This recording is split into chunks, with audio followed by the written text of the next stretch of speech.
Okay. Lovely. All right, after several trials and tribulations about the beauty of Skype and the complexities of the internet, I'm having a chat in the United Kingdom with duo pianists, piano à deux, Linda Ang, Stoodley, and Robert Stoodley. I hope I'm pronouncing the last name correctly.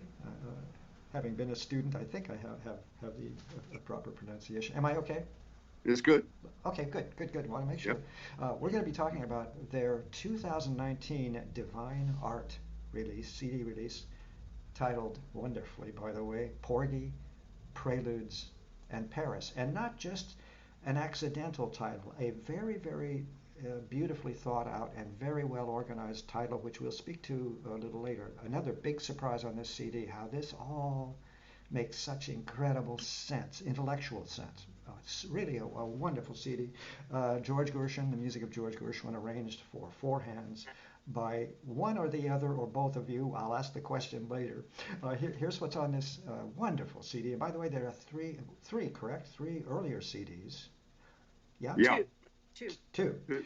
Two. All Yeah. with this similar. I realize I don't quite have the titles to hand. You can tell me, but have similar sort of wonderful themes. What was the French? Give me the titles of the preceding two. Well, the first one's called Strictly Not Bach, and the second one's called France Revisited. Ah, yeah. And by the way, this is no silliness. This is not a gag or a shtick. This is I am sure those I haven't heard them of course, but based on what I have heard on this CD about Gershwin, I know that these are going to be the other two are going to be also fascinating. Fascinating. Here's what's on this CD, everybody. So take note. Scenes from Porgy and Bess. And this is an understatement. This is called reimagining Porgy and Bess for piano four hands. Diversions, and these are three. There are two diversions. Novelette, Love Walked In. Rialto, Ripples, Love is Here to Stay. I'm a little confusing here, but what this is, and you're going to talk about it with me, is I just lost the word, but a conflation Yes. I like that. Of prelude of a, Gershwin recognizable preludes and others of his songs. Absolutely brilliant arranging, to say nothing of choosing, making those selections. We'll talk about it in a minute. And then a suite of three preludes, three of Gershwin's preludes, combined with, conflated with, for example, the first prelude with Stairway to Paradise, the Yes. second prelude paired with A Foggy Day in London Town, the third prelude paired compositionally. I mean, these aren't arranged. This is like an amazing piece of composition. May I salute you? The third prelude paired with Someone to Watch Over Me and The Man I Love. Incredible. And then the end of the CD is An American in Paris, colon, revisited, and how. We'll talk about some of the missing bits from the solo piano transcription, the waltz I'm thinking of in particular, that wonderful whole waltz section that is so fabulous. And also, I had never realized that Gershwin referred to An American in Paris as a ballet. Okay. So it was, we'll talk about that. All right. Yeah. So, by the way, just a compliment to your recording engineer and to the site.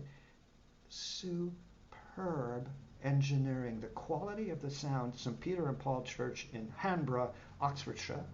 How'd I do? Yep. uh, just a superb sound. The quality is magnificent throughout. You could hear everything, and the transcriptions and arrangements and new imaginings in terms of the writing, crystal clear. Everything is so clear. The movement of the parts, and that's one of the problems I'm going to ask you about. Okay, so dealt with that. All of these arrangements, quote, transcriptions, quote, are actually entirely original compositions in my view. They meld, as I've mentioned, Gershwin's beautiful music and your imaginings as well. Whoever you are, whichever one of you it is, I don't know, maybe it's both of you. Sit down at the kitchen table and thrash this through, but we'll get there. Let's just speak for a minute about Robert and Linda, because this is a fascinating tale as well. We don't want to get too crazy, too romantic, too mushy, but you met online. Hello? So Okay. the internet works. Yeah. Yeah. you know, That's a good point. married in 2008, formed the duo piano I did in 2010. Yeah. What else? Robert is a linguist. How that works in with the music career is quite fascinating, I'm sure. Uh, Performing and teaching diplomas from Royal College of Music, Royal Academy of Music. Linda studied at Guildhall. I studied at Trinity College of Music once upon a time. It was called that. Okay. Um, Both are experiencing wonderful careers. Get this one, everybody. What we all kind of fantasize about, and this is where we're going to start. Wonderful career on cruise ships. From the and apparently you have a tattoo or something with Cunard lines. It looks like Cunard that has you off on trips with the brand new gorgeous Queen Victoria, the Queen Mary too, on and on. What a life! Let's start right there. What's the good? What's the bad? What's the ugly about signing on board and being part of the crew, I suppose, as artists performing? Good, bad, ugly, tell us. Okay, well, let's start with the ugly. We can be given crew accommodation, but the good is we very often aren't. We're given passenger accommodation. So we can be just as often on a passenger list as we are on a crew list. When we're on a passenger list, it's much more comfortable. Sure. So it's not all bad. It's pretty good. And a lot of the cabins we get on ships are very good. And the upside is that we get to play anything from 3 to 6 concerts, which is wonderful. It means we get to play a lot, but the practicing arrangements are a bit difficult. So we have to work early in the morning before anybody else gets up. Which is manageable for me, but it's a bit of a struggle for Linda. It would be a struggle for me. I'm not an early morning person at all. Not at all. I sympathize completely, Linda. Well, what else? In other words, do you do, for example, in the case of this wonderful Gershwin package, it's really the CD is a fully conceived structure. I think, anyway, the way you've organized it. We'll talk about making those decisions for the CD. But do you give recitals in that sense, or are you taking tune calls from the audience? How does that work? No, how does it? Well, we usually, when we give recitals or concerts, we do a particular theme around the composers' lives that are in the concert. So it's not just a recital of odd pieces strung together. We try and make a theme out of it. So every concert has a title, like from Carmen to Can Can, from Mistresses to Manhattan. And then the whole program is actually a story of a program that's linked together with stories. Perfect. So this is a concert series per cruise. This is not sitting in the bar and taking tips and playing Smokey for people. No, that's good. That's well. You described the opposite end very well. It's totally opposite from that. Yeah, that's what I figured. Yeah.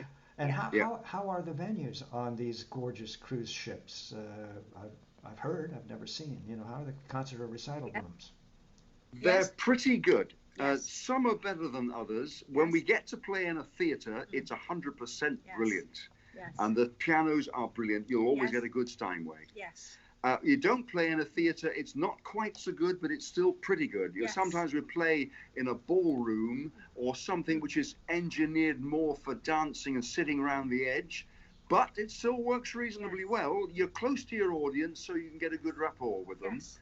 And we've had nothing but praise for the cruise ships. They've all got good pianos now. There was a time when they didn't, but they do now. And it works really well. We get a good rapport with the audience in these venues. It's brilliant. And are you able to fraternize with the passengers, or is there some kind of class distinction, so to say?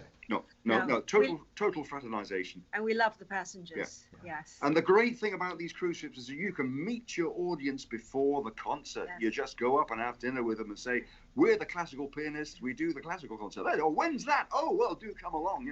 So you can make your audience before the concert, which is absolutely unique. Then, of course, you get people coming along. They say, "We'll bring our friends to the next one." So the next one's got a bigger audience, etc., etc. This is a good little cumulative effect. Yep, and judging from the performance level that I hear on this CD, incredible. I mean, we are not talking lounge pianists by any stretch of the imagination. Please forgive me for even implying such a thing. This is first class playing, totally accurate. And as we said, I'm leading up to it, but I want to ask. Let's see, where was this one other little question? Oh, so I have this little fantasy in my mind. You live in the UK. I studied there Yep. as well. We all know the weather is horrible. Let's be clear. Yes. And so Yes. everyone But with does. climate change, it's getting a bit better. Really? Oh, yeah. That would be Yeah, yeah. ironic, It's wouldn't it? getting warmer, which is pretty good for the UK. Interesting.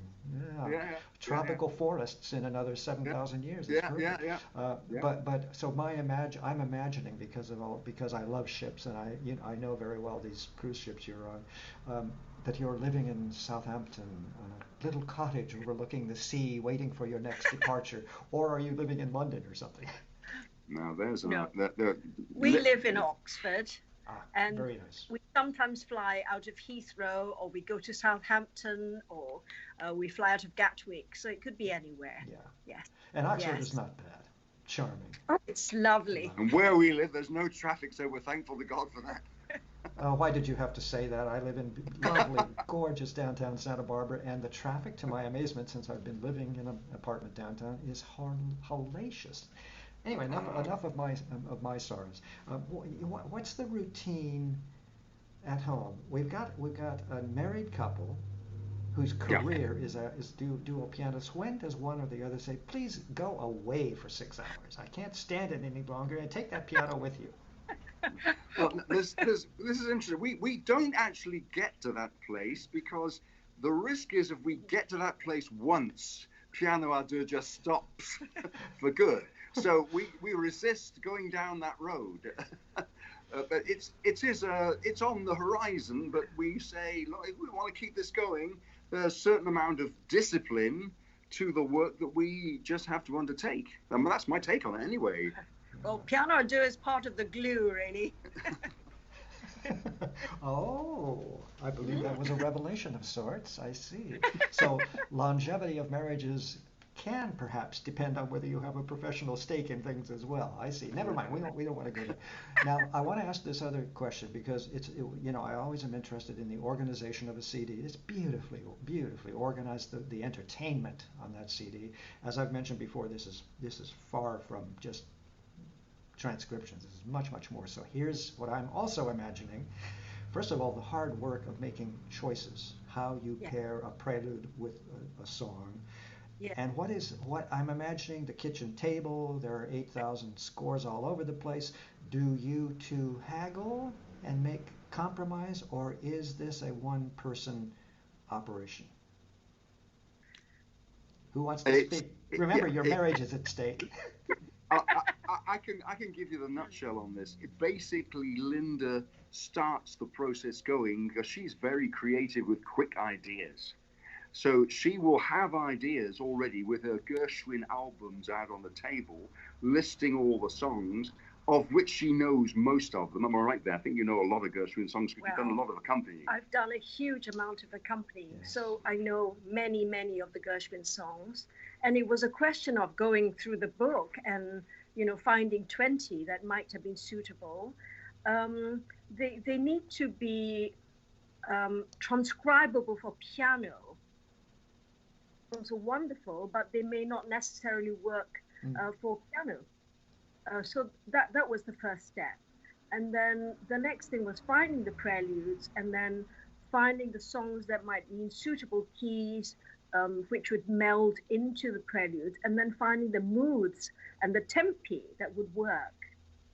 Not an easy task. Not an easy task, yes. Now, who does the actual writing, or do the two of you sit down and share a piece of manuscript paper? No, Linda does most of it. And a lot of it, we work from the two-hand version or the song version, and then we do an origami. No, you do the origami. I can't do it. She's good really, really good at this. Yeah. She's got a scotch tape and her scissors and little bits of paper, and she just sticks them in, crosses bits out, sticks bits over them. So we go from one part of the work to another part of the work, missing out a few bars. Yes. And that's how it joins together. And then sometimes you have to write connecting phrases, and then we start to improvise. Which we both do. So and it's a long journey. So in the end, in terms of this CD, there was no free improvisation, right? The improvisation, I remember one little moment, which was clearly intended as an improvisation. That's written out, is it, in this case? Yeah? for the I CD. think you're right. Yes. Yeah, yeah. I think I learned early on that if you don't write it out, if you're doing 5 takes, they could all be different. And Yeah. then it doesn't work for a recording. Yeah. In a concert performance, it's fine. Yeah, and more fun probably. No, Yeah. as well. Yeah. Yeah. Yeah. And Gunther Schuller is, I will not stop speaking of Gunther Schuller. Remember his third way or third stream or whatever it was, third manner. He was so right in the 50s. More and more classical musicians are reacquiring the skills of improvisation and embellishment that they had 300 years ago without thinking. Yeah, that's right. Yes. Well, Yeah. let's have a look at, if we have time, plenty of time. I want to look at the two bookends on this CD because they are major works. Scenes from Porgy and Bess and An American in Paris. Yes. And again, there is absolutely no food for. Let's start with Porgy and Bess, 1935, the fabulous opera of Gershwin. Yes. And here's my notes: no fooling around with tempi. Bam! Off you go right away at full gallop. And that's when I first thought, okay, this is going to be quite all right. Playing is beautifully balanced and inventive, and you have organized the story, the narrative, in a very, very interesting way. Not just arranging the songs, but coming back, leitmotifs, if you will. Okay. I'm thinking of what's the one that keeps returning about? That's about leaving. That's about leaving. Yep, and also about who is my man? Which one? Because Sport and Life steals. Yes, from. So it's the organization of this 15 minutes of transcription, quotes, rewriting, reimagining, brilliant, but also the complexity of the story that you want to tell and tell musically is quite interesting. What kind of a process was involved? Are we talking 3 months, 6 months, 8 weeks, 2 days to put this creature together? It was more like over a year, wasn't it? Makes I sense. think. Yeah. Yes, we kind of did it and picked it up, and I think the initial process of selecting which bits you keep is very, very difficult because it's a very long score. Yes. So and I guess I was familiar with some of it, and I thought a lot about the audience point of view, that you've got to highlight various bits that they're going to recognize, and then you direct them to what I see as the climax, which is Bess, You Is My Woman. Yeah. That just is such a climactic point of the story, the love duet. Yes, absolutely. And also you divide the work, not to say specifically, but into acts. You keep there we go. That's looking pretty good. You tend to. It's very, very tough to get two faces into one screen. So thank you for that. But they're married, everyone, so it's okay. They can get close. Okay. But again, the way you organize this suite or scenes from Porgy and Bess in the manner of the opera, there are no compromises. You know what I mean. The story is there. The preparation for the end of Act 1 and beginning of Act 2, and so on. So first class. And the sort of. By the way, this is the sort of CD that I'm going to play a lot. Oh, thank you. But and I mean for people, at dinners and things. It's that kind of fabulous CD. So I hope no one else is offended, but this is just one of those tests. Let's look at American in Paris because, and you're very clear, An American in Paris, revisited. Yeah. And that's a very nice way of saying, watch out everybody, this is us really having a fresh look at this wonderful, wonderful suite. I love the way, by the way, as a duo, not only the precision of your playing, that's why I made jokes about when you get fed up with each other, because it's so perfect, the playing and the beautiful matching of tone and color. By the way, that must be one of the big problems in terms of transcriptions. Color, style, as you said, weaving tunes together, two ideas together in terms of the sequencing that you compose and so on. It's very, very tricky. But in American in Paris, what I love is the excerpt I have never heard before. I'm referring to that whole waltz section.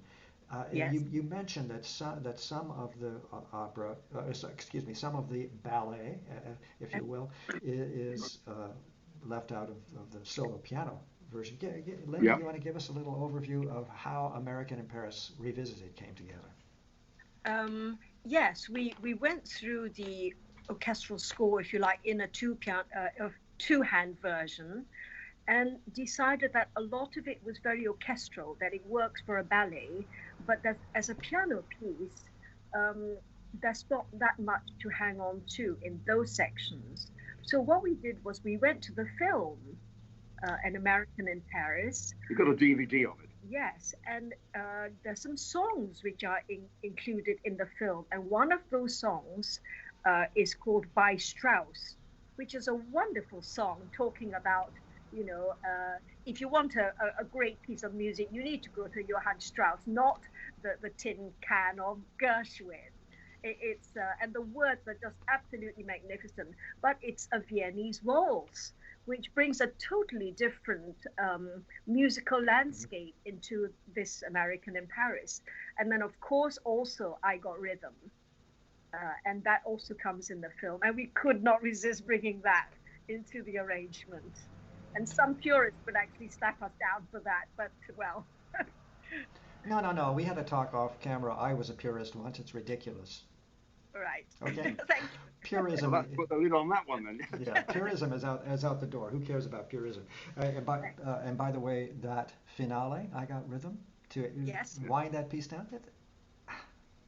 Talk about creating an audience pleaser. People must go crazy when they hear. By the way, you performed. There's a little story. Yeah. There's a little story to this. When I first met Linda, we were very enthusiastic about doing anything we could to improvise together, and she gave me a score of what was basically I've Got Rhythm, which she'd done as a soloist. And I thought, well, if I sit in the primo position at the top of the piano and improvise something on top of this, and we call it Gershwin in Tears, that's Tiers, not the tears that come down your face, because I put a third tier on top in terms of a few arpeggios and scales that seemed to match, a bit of inversion that seemed to match the theme where I've got rhythm, I go, I've got rhythm at the same time as she goes, I've got rhythm. So you've got it going in contrapuntal inversion. And I thought, well, we can make something out of this as a little bit sort of just a little bit poking fun at the original and to just make it something a little bit different. And so we did this. We recorded Gershwin in Tears. Having done it, we thought, well, if we're going to do American in Paris, we just put that version in.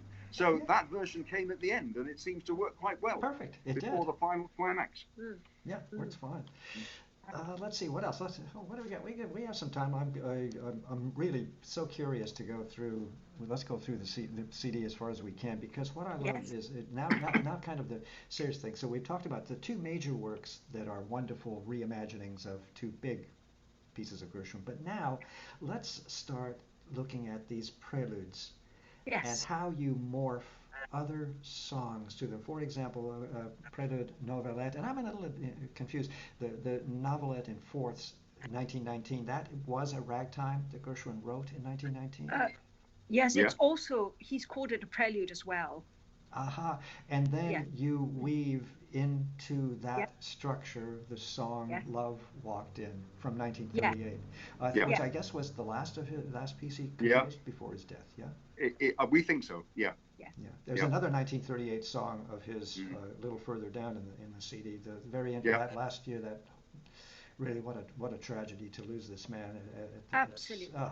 Total tragedy. And he's described as being so energetic and so much fun, and also, as we know the story of Ravel, it's not a lie, it's not a myth. No, Ravel essentially said, "You don't need me." Words to you don't need me. You're doing your own thing. Go do it. Yes. Okay, so let's look at this Prelude Novelette in Fourths, 1919, and Cakewalk, and what's the process? Who do I look to? Who do I ask? Yes, it was mostly me again, and the process was really, really difficult. I imagined that once we decided which song we were going to do, that it would be plain sailing, but it wasn't, because it's actually going from the mood of the novelette into the mood of the song, and then learning for both of us to play the song legato, and how it would sound as a singer would sing it, which was it was a huge demand on both of us. Very interesting. And that's just the beginning then of what we're going to continue talking about. Because here's what I see and what I wrote. I wrote seamless melding. Hello. Right. All that work paid off. Seamless melding. That's good. Thank you. Thank you. Yes. And at the same time, it's a fresh piece all by itself. Right. Yeah. Right. Okay. Diversions too. Rialto Ripples, a tune from 1917 that you have meshed together with Love Is Here to Stay, 1937. Yeah. And I think it must have to do with the theater, not with the. It's the theater. Yeah. Yes. Yes. Yeah. We reckon so. Give us a little. That is a lovely piece.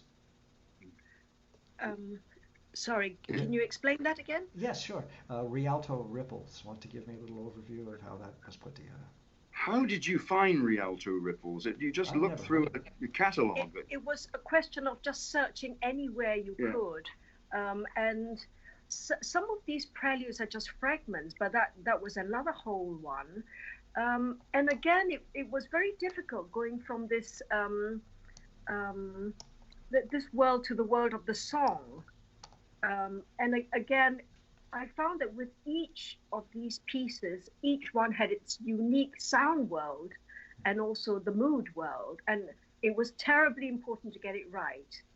And that's, that's what I'd say about both of these diversions, which was terribly different from the world of the preludes. Really?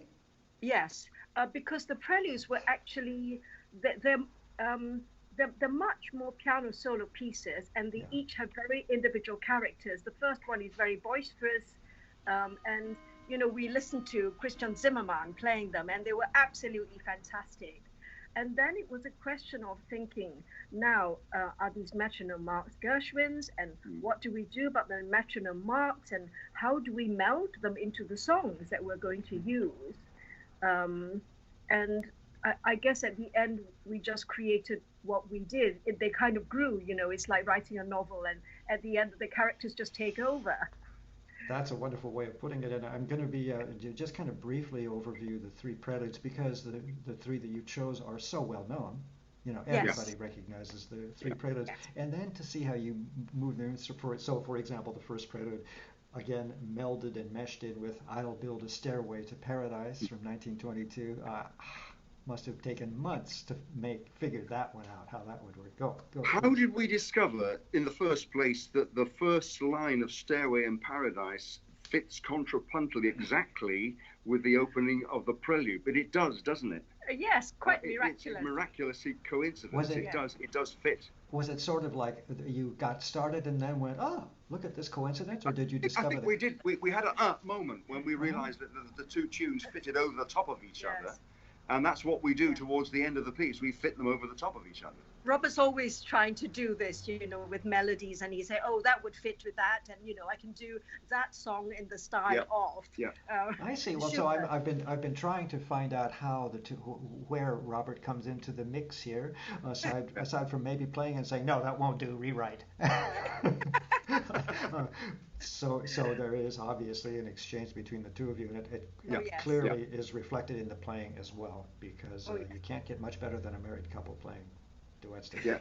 Well, what I have to learn to do with these little ragtime ditties and these spiky bits of Gershwin's very fast writing is to tone them all down so that the distinction between the beautiful somnolent song and the spiky rhythm of the other piece is not too harsh. So you've got to blend them together, and very often means Gershwin's very presto tempos have got to be reduced to an allegro moderato, because otherwise it's too much of a shock. Gershwin and other pianists play the preludes very, very fast, and we've had to make them just a little bit slower, which actually doesn't do them any harm. You've got longer to think about the melodic lines where they're not quite so rushed, and it seems to do them good. Exactly, and by the way, they are preludes. I always think of preludes as being meditative and slow. Yes. And by the way, you do the same thing in Porgy and Bess. I remember the opening section of Porgy and Bess. Usually it's and you go and you hear, and one is able to hear all those inside parts. We give people a bit of a chance with them. It's important, I think. And by the way, the dissonances, the seconds and so on throughout Gershwin's music are so much more unctuous and delicious to hear when you have a real chance to hear them. Yeah, you're right. I think, okay, so the third prelude, Someone to Watch Over Me, 1926, and then The Man I Love, so you mash two songs into this third prelude. And why? Why'd you change the pattern? The Man I Love just happened to be in E flat major, which was helpful. We just happened to know the song very well, so we think we'll do that one. I mean, that was one of the reasons for that, wasn't it? Yes. So sometimes the decisions are purely practical. This was a practical decision, I think. Yes. Yeah. And also, I think you're aware when you're writing a whole piece that you want to bring in enough variety. And so you think, I've got to create a different mood here. So what can I bring into this that's going to change it, but that's still going to fit overall? Yeah. I'm pretty much breathless here. Let's that was beautifully described. Let's see. What have I'm ready to ask you, and then the final question, which is what's next? And do you have a regimen, which is like, okay, we've done this one, now maybe in 2 years we'll put out another. We all know that it costs money. It's it's a big responsibility and all that stuff. But these are fabulous, and I suspect the French themed CD and the other are the same way. So do you have a 5-year plan? Well, we're going to do a France Revisited 2 is the next CD. We're already working well into halfway, getting the repertoire for that one sorted out. And that's in September. And we have to go back in order to explain this, because France Revisited 1 consists of, darling, you can... Yeah, France Revisited 1 majors on the composing abilities of a gentleman called George Onslow. I mentioned this, not well known at all. He's not well known. Yeah. We had never heard of him until we just stumbled across his music in a dusty library drawer in London. And he's actually French with an English name because he started off, of course, in a well-known aristocratic English family, and there was a bit of a scandal in the family, and so one member of it had to leave and set up the French branch of the family, and George Onslow was the first child of that. And so it's been very dicey, that you Brits and the French, ever since Mary Queen of Scots and before, or Richard, the Richards. Yeah, it's never been an easy thing relating the two countries together. Yeah. This was another example of that. So he nipped across to France, started the French branch of the family there, and George Onslow in the middle of the 19th century grew up in a hunting, shooting and fishing environment, didn't write any music till he was 22 years old. But he did a lot of study both in I think the Netherlands and in London, and then went back and wrote a terrific number of string quartets and string quintets and 2 very lovely sonatas for 4 hands on 1 piano. Yes. Now, we've recorded one of those already on France Revisited 1, and we're going to do the other one on France Revisited 2. And the rest of France Revisited 1 are 4 pieces by Debussy and 6 songs by Poulenc, which we arranged. And then so on this second CD, we're going to record the second sonata of George Onslow, and it's beautiful. It's like Schubert, and gorgeous melodies and full movements. So congratulations for stumbling upon this composer. That, of course, makes my mouth water because I love anything and everything that's new and fresh. And this is a man I've never heard of as a composer. So very, very exciting. Well, great. Also, I love very much, we're going to wind it down here with a quick overview so people can run out. All of this, our video interview later. I'm a bit behind on reviews, but I promise later I'm going to put up a review of the CD. We're talking about the 2019 Divine Art release. We'll have all the information how to buy the CD. I'll put up a very charming, I'm not going to give it away, you know what it is, the very charming video that you two make that really helps everyone understand your relationship. Let's see, all of that at performingartsreview.net. Great pleasure chatting with you once more. This is the 2019 Divine Art release, Porgy, Preludes, and Paris. Very thoughtful CD, beautiful transcriptions and reimaginings compositionally of the pieces we've been discussing. It's just fabulous. And the other thing I love very much about you two is that you have obviously a perfect match. You speak back and forth with precise timing. It's just perfect the way you share the platform. Congratulations. Well, thank you, Dan. Thank you, Dan. Okay, it's been a great pleasure.